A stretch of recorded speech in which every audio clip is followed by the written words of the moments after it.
12वें number का question क्या कह रहा है, तैमूर के आक्रमण के बाद भारत में किस वंश का राज स्थापित हुआ। तो तैमूर के आक्रमण के बाद भारत में किस वंश का जो है राज स्थापित हुआ आपको बताना है। ऑप्शन दिया है लोदी वंश, तुगलक वंश, खिलजी वंश और क्या है दोस्तों, सैयद वंश। तो बताइए दोस्तों कौन सा ऑप्शन करेक्ट हो जाएगा।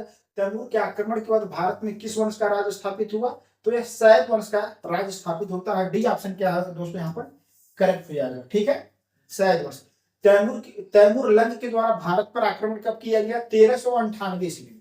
तो 1398 ईस्वी में भारत पर जो है तैमूर लंग के द्वारा जो है आक्रमण किया जाता है, ठीक है, ये चीज है। उस समय जो है दिल्ली सल्तनत का किस राजवंश का शासन था, तो दिल्ली सल्तनत के तुगलक राजवंश का शासन था। और वहां का शासक कौन था, नसीरुद्दीन महमूद था। कौन था दोस्तों, नसीरुद्दीन महमूद। तो नसीरुद्दीन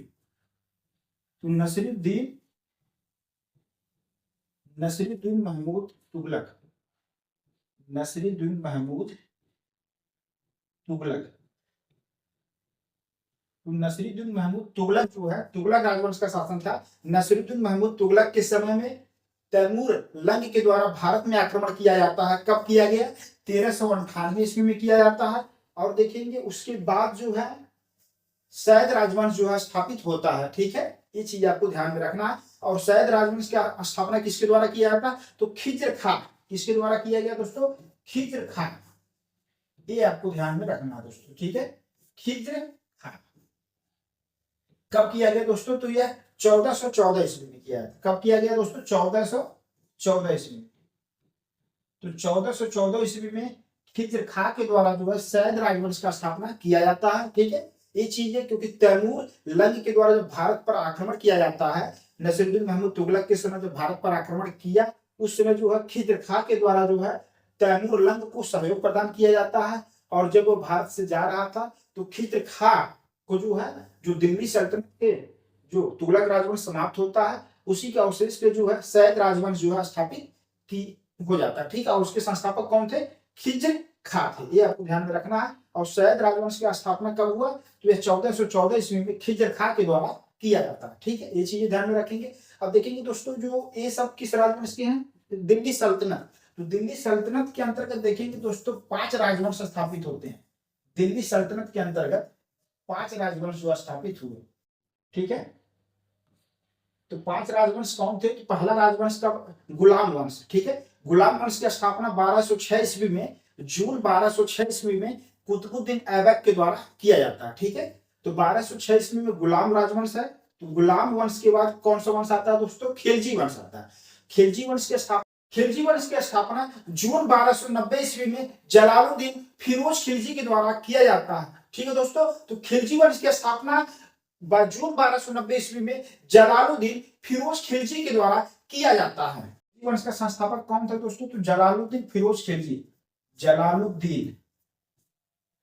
जलालुद्दीन फिरोज खिलजी, जलालुद्दीन फिरोज खिलजी, ठीक है दोस्तों। तो जलालुद्दीन फिरोज खिलजी,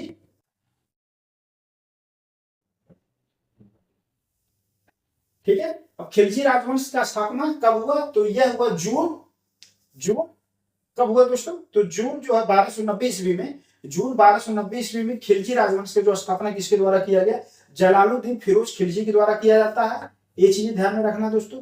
और तुगलक राजवंश, तो तुगलक राजवंश कब आया दोस्तों, तो तुगलक राजवंश देखेंगे सितंबर 1320 ईस्वी में गाजी मलिक या गयासुद्दीन तुगलक के द्वारा जो है तुगलक राजवंश की स्थापना किया जाता है, ठीक है।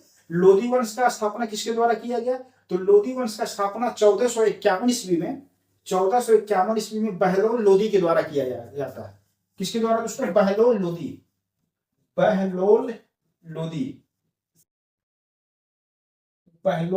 लोधी के द्वारा जो है किया गया, ठीक है। कब किया गया लोधी वंश का स्थापना, 1451 ईस्वी में।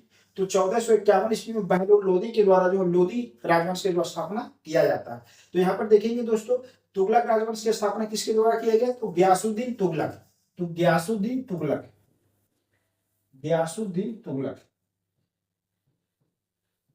गयासुद्दीन ठीक है, गयासुद्दीन तुगलक के द्वारा किया जाता है, ये चीजें है। क्लियर हो गया। और गुलाम वंश जो था दोस्तों, तो कुतुबुद्दीन ऐबक के द्वारा किया गया। गुलाम वंश जो था, गुलाम वंश, तो गुलाम वंश का किसके द्वारा किया गया? कुतुबुद्दीन ऐबक। तो कुतुबुद्दीन ऐबक, कुतुबुद्दीन ऐबक के द्वारा दोस्तों किया गया। ठीक है, ये चीज आपको ध्यान में रखना है। टाइम पीरियड भी थोड़ा सा आपको ध्यान में रखते हैं तो और अच्छी बात है। तो यहाँ पर देखिए गुलाम वंश की स्थापना कुतुबुद्दीन ऐबक के द्वारा किया गया। कब किया गया दोस्तों? तो 1206 ईस्वी में किया जाता है। ठीक है, ये चीज है। और ये 1290 ईस्वी तक जो गुलाम वंश चलता है। फिर देखेंगे खिलजी वंश का स्थापना जून जो है 1290 ईस्वी में कब किया गया? जून 1290 ईस्वी में। तो ये जून 1290 ईस्वी में जलालुद्दीन फिरोज खिलजी के द्वारा जो खिलजी राजवंश का स्थापना किया जाता है। और गुलाम वंश की स्थापना जून जो है 1206 ईस्वी में कुतुबुद्दीन ऐबक के द्वारा किया गया। ठीक है, ये चीज ध्यान में रखना। तुगलक वंश, तो तुगलक वंश की स्थापना गयासुद्दीन तुगलक के द्वारा कब किया गया? तो सितंबर जो है 1320 ईस्वी में। ये सितंबर 1320 ईस्वी में करते हैं। सितंबर 1320, सितंबर 1320 ईस्वी में करते हैं। ये चीजें हो गया दोस्तों। और यहाँ पर देखेंगे तो दिल्ली सल्तनत के अंतर्गत जैसे हमने बताया आपको 5 राजवंश थे दोस्तों। दिल्ली सल्तनत के अंतर्गत कितने राजवंश थे? तो ये 5 राजवंश थे। ठीक है, गुलाम वंश, उसके बाद दोस्तों क्या था? दूसरे नंबर का खिलजी वंश था। और उसके बाद तीसरे नंबर का कौन सा वंश था? तुगलक वंश था। चौथे नंबर का कौन था? सैद वंश था। और अंतिम जो था 5वें नंबर का कौन सा राजवंश था?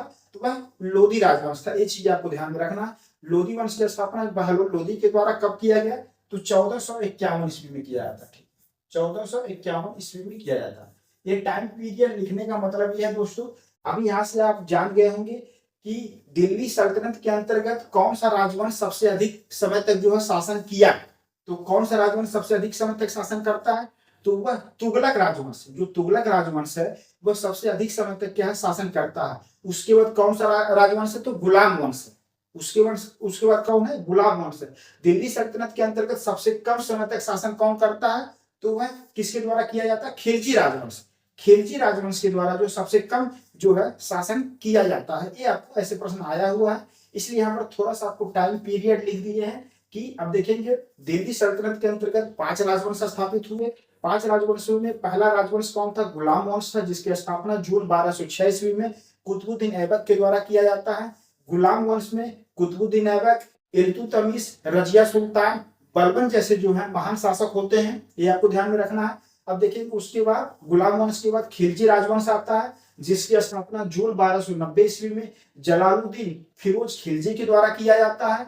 फिर देखेंगे खिलजी वंश के अंतर्गत अलाउद्दीन खिलजी, मुबारक शाह खिलजी जैसे मतलब शासक होते हैं। और खिलजी राजवंश जब समाप्त होता है उसके बाद कौन सा राजवंश आ गया? तुगलक राजवंश आ जाता है।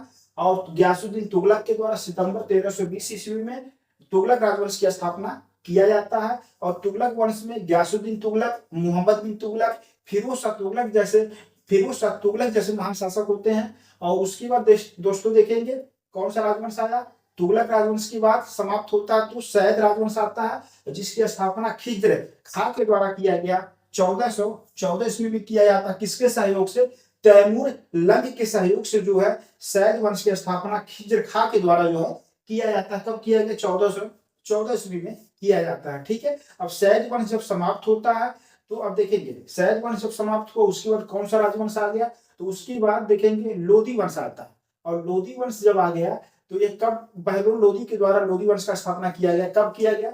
1451 ईस्वी में किया जाता है। और लोधी वंश के अंतर्गत देखेंगे बहलोल लोधी, सिकंदर लोधी और इब्राहिम लोधी जैसे जो है शासक होते हैं। बाबर के द्वारा है लोधी वंश का जब शासन, इब्राहिम शासक कौन थे? इब्राहिम लोधी। उसी समय जो है मुगल मतलब बाबर के द्वारा जो है भारत पे आक्रमण किया जाता है। और मुगल जो है पीरियड वहां से आरंभ हो जाता है। ठीक है, मुगल सत्ता को जो है भारत में स्थापित किया जाता है बाबर के द्वारा। ये चीज आपको ध्यान में रखना। तो ये टाइम पीरियड से थोड़ा सा आपको जो है हिस्ट्री का जो ये पैटर्न आपको समझ में आता है कि कालानुक्रम जो है से भी प्रश्न आएंगे तब भी आप आसानी से कर सकते हैं। दिल्ली सल्तनत में गुलाम वंश, खिलजी वंश, तुगलक, सैद, लोधी वंश हो गया।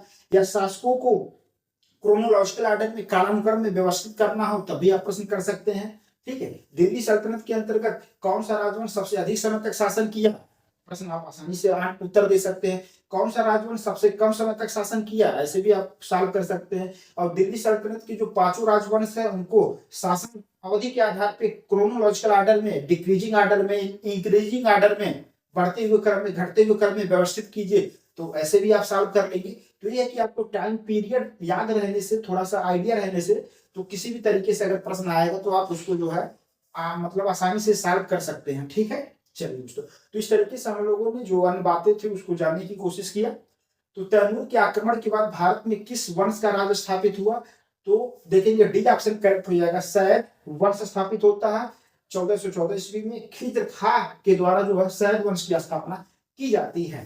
तो चलिए दोस्तों, और तैमूर का आक्रमण कब हुआ, तो भारत में तुगलक राजवंश के समय में होता है, नसीरुद्दीन महमूद तुगलक के समय में होता है। 1398 ईस्वी में तैमूरलंग के द्वारा भारत पर आक्रमण किया जाता है, तत्पश्चात जो सैद वंश की स्थापना होती है।